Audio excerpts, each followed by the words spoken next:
নমস্কার, গুরুকুল ইনফো চ্যানেলে জানাই আপনাদের স্বাগত।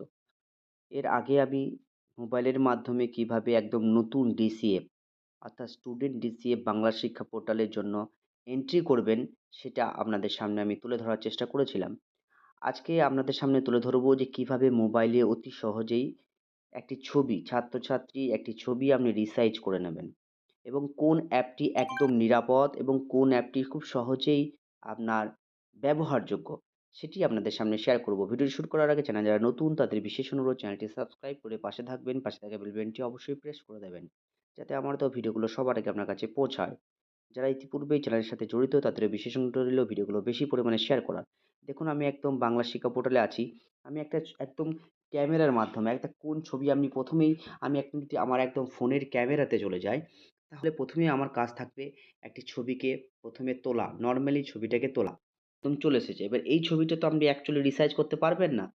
তাহলে আমাকে প্রথমে কি করতে হবে? ক্রপ করে নিতে হবে। এডিটে আমি চলে যাব। এডিটে গিয়ে কিন্তু ক্রপ।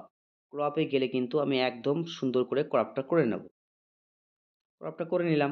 ক্রপটা করে নেওয়ার পর একদম আমি ডান করে দেবো। এবার যদি আপনার ওয়াটারমার্ক থাকে, তাহলে আপনার ওয়াটারমার্কটাকে অফ করে দেবেন। দিয়ে ডান করে দেবেন। ডান করলে সেভ করে দেবেন। আমি এটা রিপ্লেস অরিজিনাল করলাম, সেভ হয়ে গেল। এরপরে কাজ থাকবে একদম যে অ্যাপে আপনি আপনার ছবিটি রিসাইজ করবেন। আমি সেই অ্যাপে চলে যাব। একদম আমি অ্যাপে চলে যাব। আপনারা এই অ্যাপটা সহজেই ইউজ করতে পারেন, কম্প্রেস ইমেজ। আমি আমার ডেসক্রিপশন লিংকে এই প্লে স্টোর থেকে আপনি সহজেই এটা ডাউনলোড করতে পারবেন। ডেসক্রিপশন লিংকে আমি দিয়ে দেবো। একদম চুজ ফটোতে আপনি ক্লিক করবেন। চুজ ফটোতে ক্লিক করলে কিন্তু আপনার ছবিটাকে প্রথমে চুজ করে নিতে হবে। এরপরে উপরে রাইট টিক মার্ক আছে, টিক করে নিলেন।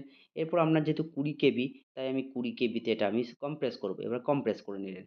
কম্প্রেস করলে লেখা আছে compress file 19.88 KB or 0.02 MB. এরপর আমি একদম দেখুন ইমেজে চলে যেতে পারবো। ইমেজে এখানে আমার ২ টো ইমেজ চলে আসবে। রিসেন্ট এ গিয়ে আমি ১ম টা এখন এখন একদম রিসাইজ হয়ে গেছে। ২য় টা আপনি ডিলিট করে দিতেও পারেন।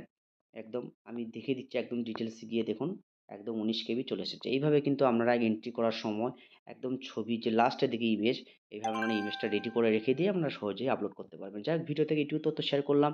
ভিডিওটি ভালো লেগে থাকলে সকলকে শেয়ার করবেন। ধন্যবাদ।